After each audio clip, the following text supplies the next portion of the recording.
Good morning everyone. Good morning. कैसे हैं आप लोग? अच्छा लग रहा है। आपने नोटिस किया कि हम नॉर्मली लोगों से पूछते हैं कि आप कैसे हैं? How are you doing? ये पूछते हैं ना? तो ज़्यादातर लोग क्या बोलते हैं? ठीक है, अच्छे हैं, आई एम फाइन, ये बोल।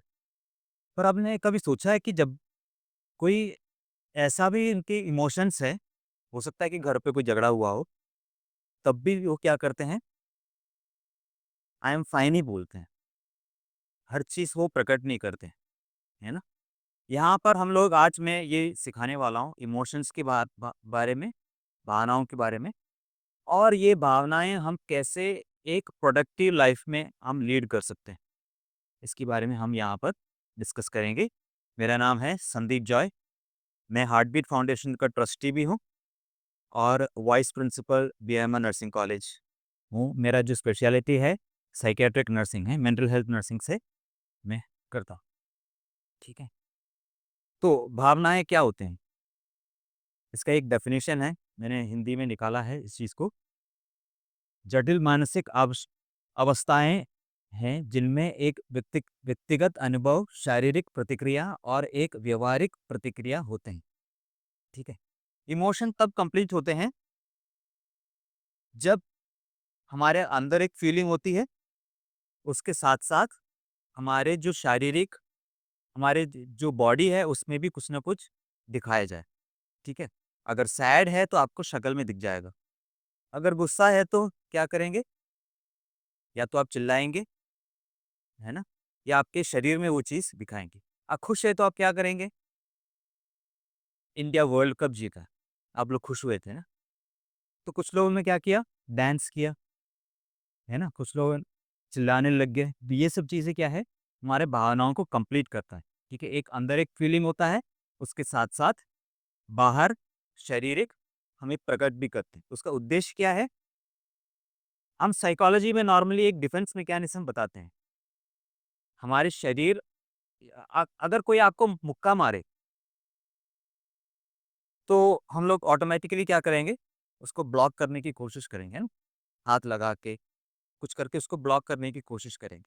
वैसे ही मानसिक रीति से भी हमारे जो ब्रेन जो है, इमोशंस कोई भी स्ट्रेस जब होता है, तो एक डिफेंस मैकेनिज़्म वहाँ पर प्रोवाइड करते हैं। जैसे गुस्सा होते हैं, तो डिफेंस मैकेनिज़्म क्या करेंगे? मान के चलो कि आपके स्कूल में आपके टीचर ने बहुत ज़्यादा आपको डाँटा। अब वापस तो कुछ कर ही नहीं सकता ना, क्योंकि टीचर है। पर डिफेंस मैकेनिज़्म हमारी जो बॉडी में जो है वो क्या करते हैं, घर आने के बाद जो कम ताकतवर जो चीज़ें हैं, उस पे हमारा गुस्सा निकाल देते हैं, ठीक है? अगर हस्बैंड एंड वाइफ है तो क्या करेंगे? हस्बैंड ऑफिस से आया, बॉस ने गुस्सा किया, अपनी बीवी पे चिल्लाए।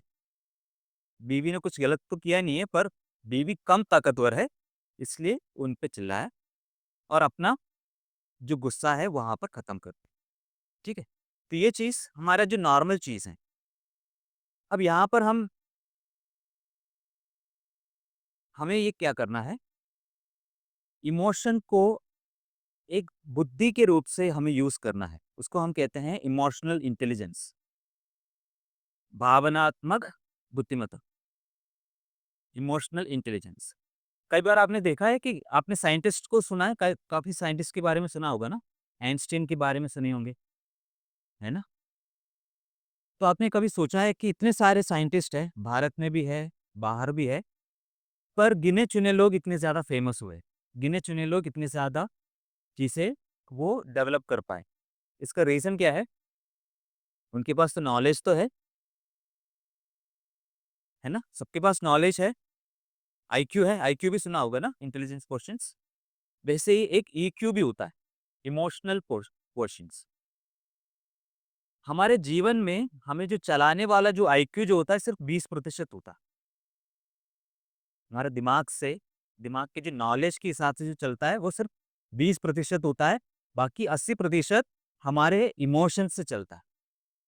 अगर जब तक हम इमोशनली इंटेलिजेंट नहीं होंगे, तो हम आगे नहीं बढ़ पाएँगे। इसलिए ये ज़रूरी है कि एक इमोशनल इंटेलिजेंस को डेवलप करना ये बहुत ज़रूरी है। आप आगे बढ़ना है तो इमोशनल इंटेलिजेंस बहुत ज़रूरी है। साइकोलॉजी में 2 शब्द है, एक इफ़ेक्ट है, एक अफ़ेक्ट है। इमोशन से रिलेटेड मैं बता रहा हूँ, भावना से कहता हूँ। इसमें स्पेलिंग देखो, एक में ई है, एक में ए है। इफ़ेक्ट जो होता है, हमें जो भी फीलिंग्स हमारे अंदर जो लाने में जो एक हेल्प करता। जैसे मैंने पहले बोला था, टीचर ने आपको डाँटा, वो हमें एक सैडनेस लाया, वो एक इमोशन है। सैडनेस एक इमोशन लाया, वो क्या है? इफ़ेक्ट है। अफेक्ट क्या होता है? ए से, A double F E C T. Affect होता है जो हमारे रिस्पॉन्स, हमारे शरीर क्या कैसे रिस्पॉन्ड करते हैं। जैसे हमारे शक्ल में लाता है ना, गुस्से, अगर सैडनेस है तो हमारा शक्ल फ्राउन हो जाते हैं, ठीक है? गुस्सा आता है तो हम चिल्लाते हैं, हुँ? तो ये क्या है? इफेक्ट हुआ। इफेक्ट पे हम ज़्यादा काम नहीं कर सकते क्योंकि हमारा सराउंडिंग है, ठीक है? बहुत कम हम इस पे काम कर सकते हैं। पर इफेक्ट पे हमें काम करना बहुत ज़रूरी होता है। आपने सुना है कुछ लोग डिप्रेशन में जाके आत्महत्या कर लिए? क्योंकि वो इफ़ेक्ट पे काम नहीं कर पा रहा है ना? कुछ लोग किसी ने डाँट दिया, वो डिप्रेशन में चला गया। क्यों हो रहा है? क्योंकि वो इफ़ेक्ट में काम नहीं कर पा रहा। रास्ते में चल रहा था, वहाँ पर किसी ने गाड़ी ठोक दी हमारी गाड़ी पे। हम इतने ज़्यादा चिल्ला दिया। क्यों हो रहा है? क्योंकि हम वहाँ पर इफ़ेक्ट में काम नहीं कर पा। हाँ, तो यहाँ पर क्या है, इफ़ेक्ट में काम करना बहुत ज़रूरी है। तो मैं यहाँ पर आप लोगों को 9 पॉइंट्स बताऊँगा कि कैसे आपको इफ़ेक्ट में काम करना है। या इन इमोशनल इंटेलिजेंस को आप कैसे डेवलप कर सकते हैं, समझ रहे हैं ना? इमोशनल डेवलपमेंट को डेवलप करने के लिए सबसे पहले हमें ये देखना है कि हम सेल्फ अवेयर होना चाहिए, स्व जागरूक मतलब आप ऐसा क्यों महसूस कर रहे हैं, इसके बारे में हमें बार बार पूछना चाहिए। यहाँ लिखा है why why why why why, 5 बार आप इसको पूछो, ठीक है? मान के चलो कि आप कई कई बार ऐसा होता है ना कि आप दुखी महसूस हो रहा है, पर आपको पता नहीं है क्यों दुखी है। है ना? आप गुस्से में हैं पर आपको समझ में नहीं रहा है कि आ नहीं रहा है कि क्यों गुस्से में? या आपको समझ में भी आ रहा हो पर फिर गुस्से में ही है। तो आपको बार-बार ये पूछना है कि ये क्यों है? क्यों हो रहा है? Why am I angry? क्यों मैं गुस्से में हूँ? तो हो सकता है कि मुझे ये अच्छा लगता है ना? मुझे लगता है कि गुस्सा गुस्सा करने से कंट्रोल मिलता है। अब एक एक क्यों का आपको उत्तर मिल गया। अब गुस्सा करने से क्यों अच्छा लगता है? दूसरा व्हाई, है ना? तो हमें दूसरा एक आंसर मिल जाएगा। उसका आंसर और खोजते रह जाओ। व्हाई? व्हाई? 5 बार आप उसी सवाल पूछो, एक-एक करके। उससे आपको पता चलेगा कि आप एक सेल्फ अवेयर बन जाओगे। अपने बारे में आप ज़्यादा जानकारी लेंगे, ठीक है? अगर आप सेल्फ अवेयर नहीं होंगे, तो आप आगे नहीं बढ़ पाएँगे। अपने बारे में आप पहचानोगे नहीं, तो आगे नहीं बढ़ पाएँगे। आप हर जगह जो भी इमोशंस आते हैं, जो कॉमनली इमोशंस जो होता है, वो उन सब में आप फेलियर बन जाओगे। दूसरा है सहानुभूति, एम्पैथी एंड केयर केयर मतलब सहानुभूति का मतलब क्या होता है? कोई बता सकता है? एम्पैथी का मतलब क्या है? सुना होगा ना एम्पैथी? कई बार सुने हैं।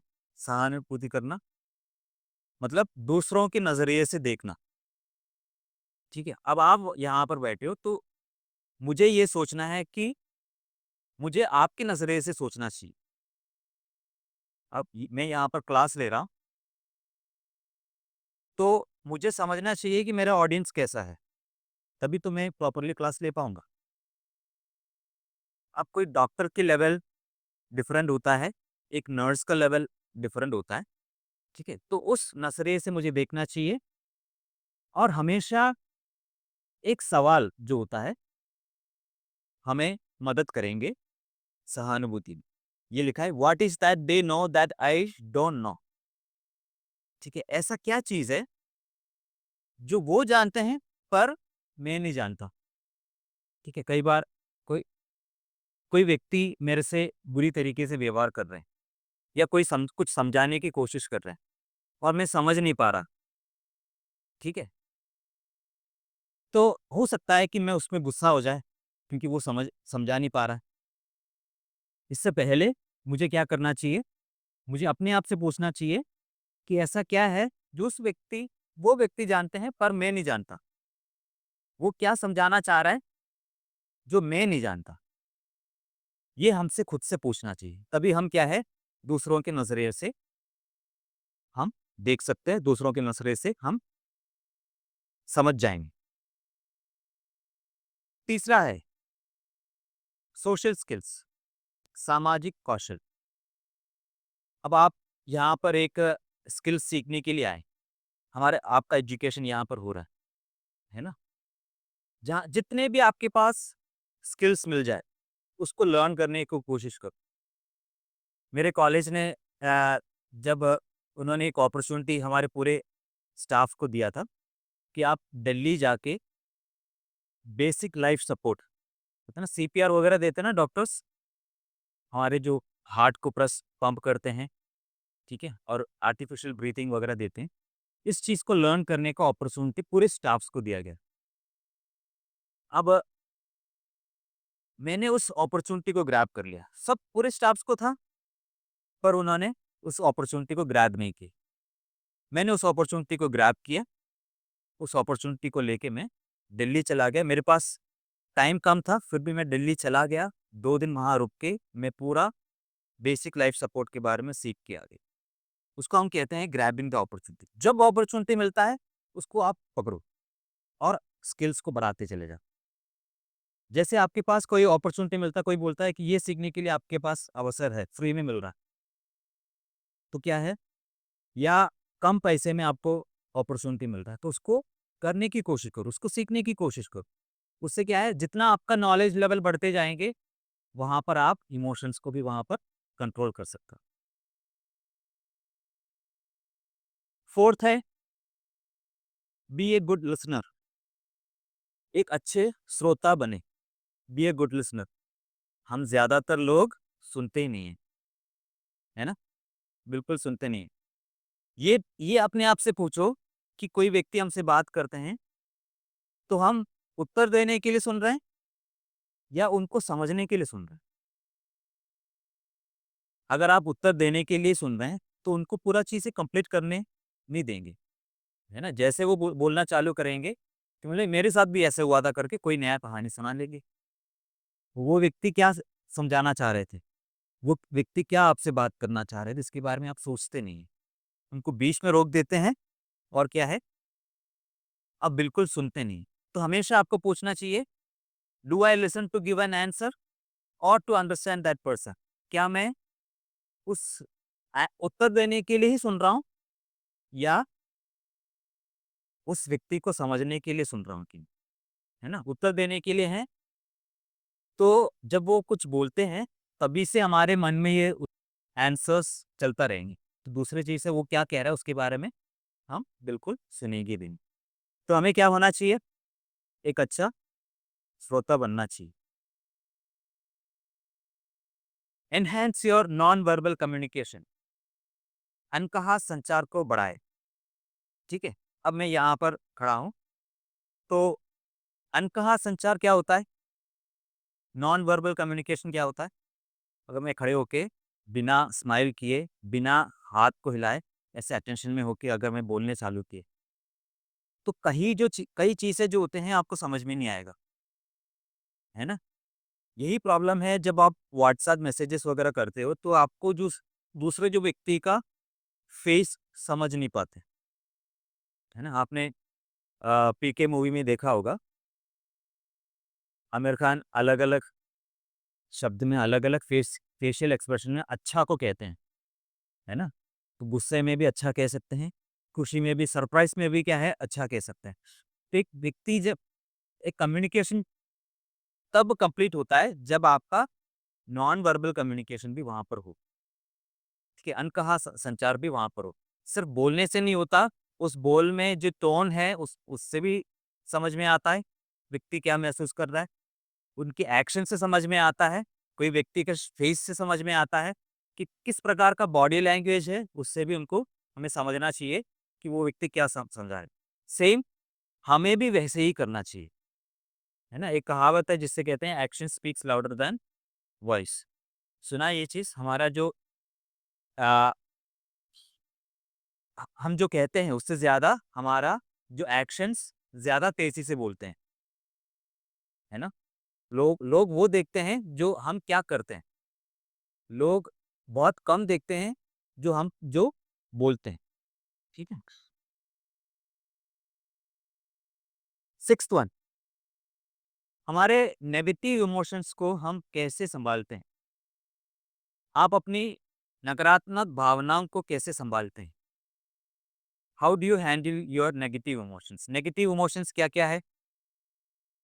नकारात्मक भावनाएँ क्या-क्या है?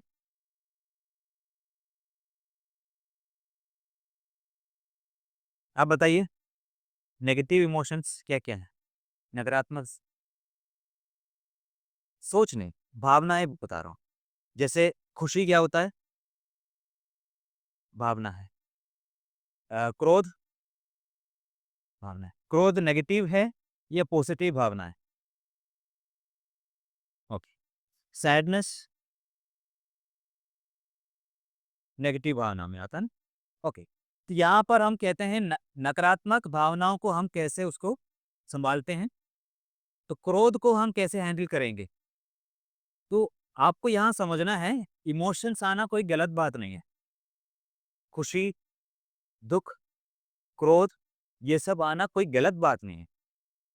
पर इसको आप कैसे रिएक्ट करते हो, कैसे आप एक्शन करते हो, वो गलत या सही हो सकता है ना? भावनाएँ आना कोई गलत बात नहीं है, पर आप कैसे एक्ट करते हो वो गलत हो सकता है, ठीक है?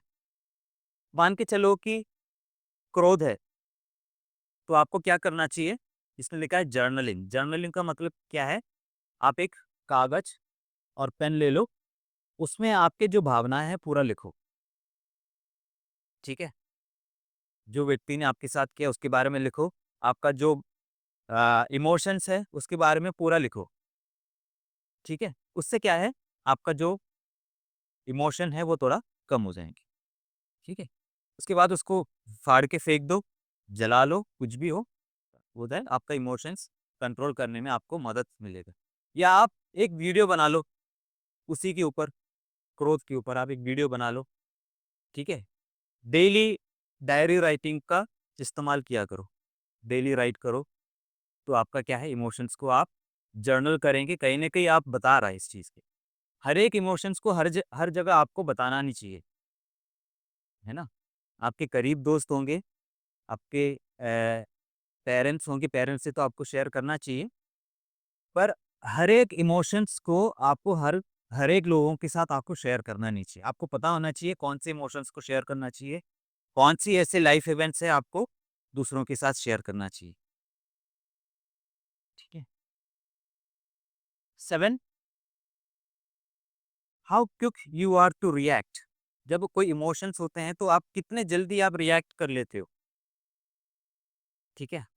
एंगर, क्रोध जब होता है तो आप तुरंत ही उस पे चिल्ला लेते हो या आप सोचते हो या टाइम देते हो रिएक्ट करने से? प्रतिक्रिया करने से पहले आप उसके लिए एक टाइम देते हो क्या? हमें तुरंत रिएक्ट नहीं करना चाहिए। इमोशंस को तुरंत रिएक्ट करना नहीं चाहिए, हमेशा हमें टाइम देना चाहिए। आपने ये कहानी सुना होगा 2 नेबर्स के बारे में, है ना? 2 नेबर्स उनकी दोनों महिलाओं के बीच में काफ़ी झगड़ा होते थे। बहुत डेली झगड़ा होते थे, काफ़ी काफ़ी बार झगड़ा होते थे। तो उनमें से एक हस्बैंड ने अपनी वाइफ को एक बाबा के पास ले गया। बाबा पूरे सुने हर चीज़, उसके बाद बाबा ने कहा कि मैं प्रार्थना करके तुमको 1 बॉटल पानी दे देता हूँ। जब भी झगड़ा करते हैं, तो तुम्हें क्या करना है? उस महिला से कहा, तुम्हें क्या करना है? उस पानी में से 1 घूँट लेना है, उसको ना पीना है, ना थूकना है। इससे ये करोगे, तो ये जो प्रॉब्लम है, सॉल्व हो जाएगी। अब वो घर आए, दूसरे महिला ने चिल्लाना चालू कर दिया, ये जैसे स्टार्ट किया तो हस्बैंड ये पानी की बोतल लेके आया और ये महिला ने पानी ले लिया, मुँह में रख लिया। अब जब तक पानी मुँह में है वो वापस कुछ प्रतिक्रिया नहीं कर पाए, है ना?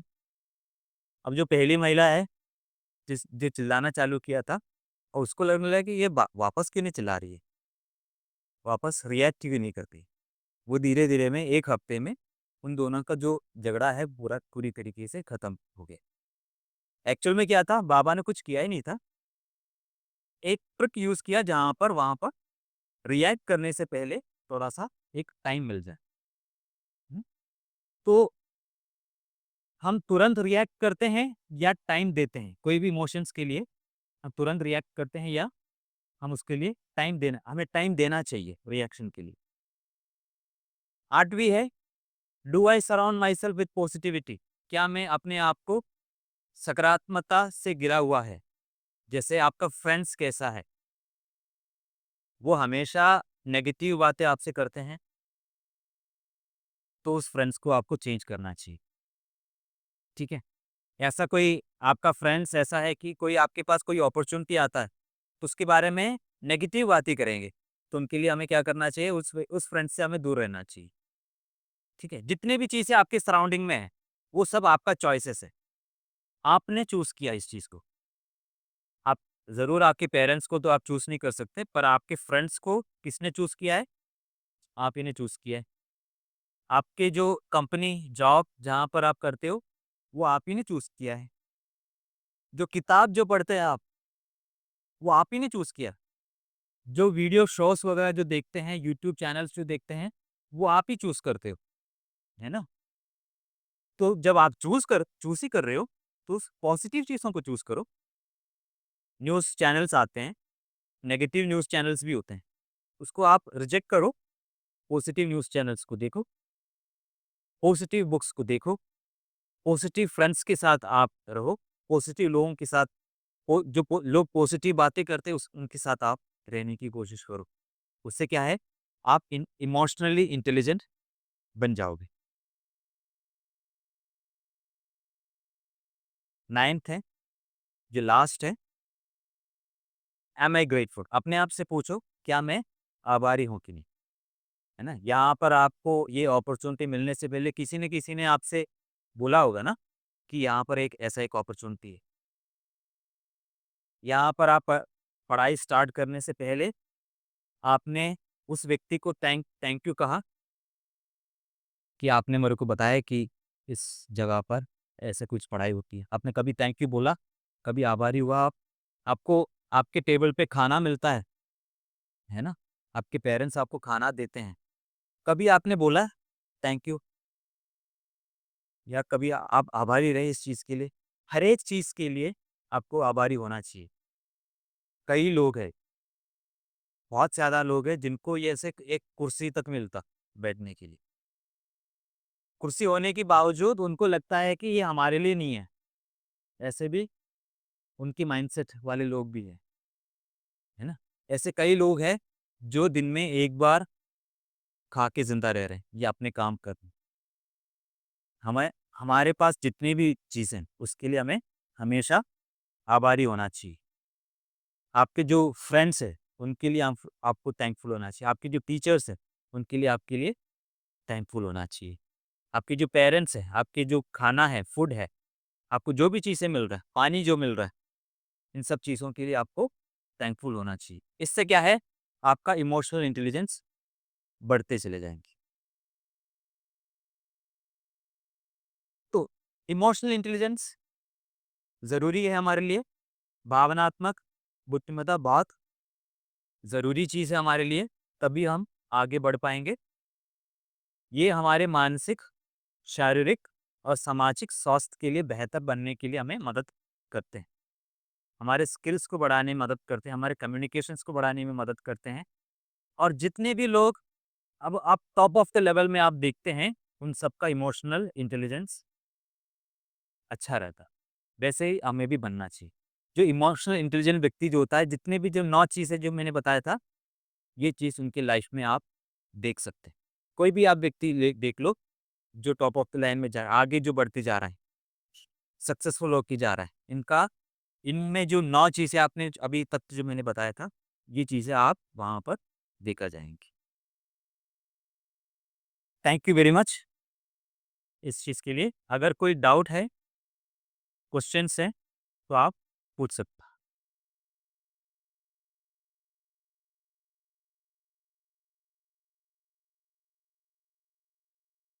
इमोशनल इंटेलिजेंस के बारे में Sosti, हाँ? sotto andando lui, lo Sciara, lo so, per un bar कुछ भी क्यों? उसको कोई भी व्यक्ति है ये सोच के नहीं आता कि आज संदीप जॉय का दिन खराब करना है, ऐसे सोच के नहीं आता, है ना? वो आ गया, हो सकता है कि गुस्सा कर रहे हो, बार-बार कह रहे हो। पहला चीज़ आप ये कर सकते हैं कि आप उनको इग्नोर कर सकते हैं। इग्नोर का मतलब क्या है? उनसे दूर रहो। अब जब आपको पता है कि ये व्यक्ति गुस्सा करने वाला व्यक्ति है, नेगेटिव चीज़ें बोलने वाले व्यक्ति है, तो उससे आप दूर रहो।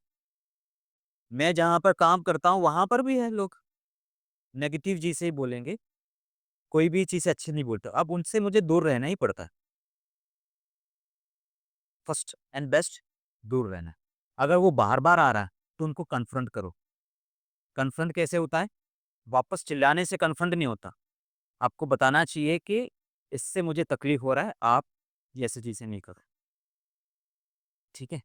ऊपर की तरफ आप बात को पहुँचा सकते हैं।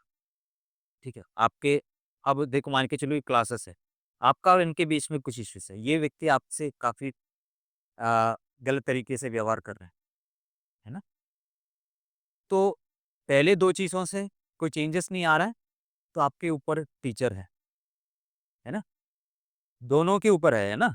दोनों के ऊपर है। आप उनको ये चीज़ को बता सकते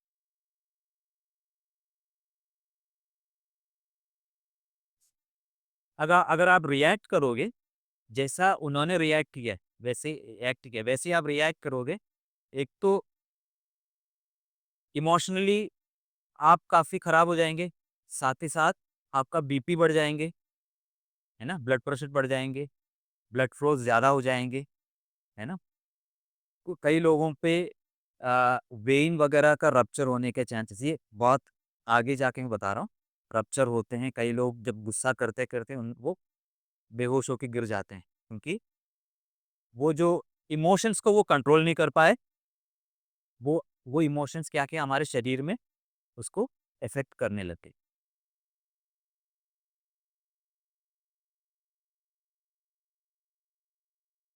और कोई डाउट्स है?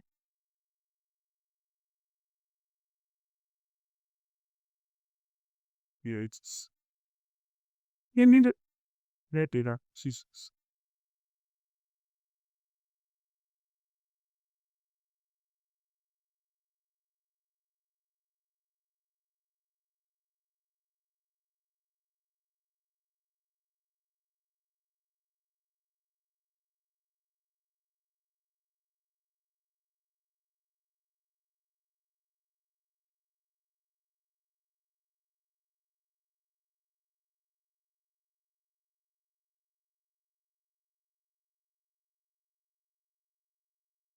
yeah. बहुत ज्यादा सुन देता था हमने रहा भाई पुराना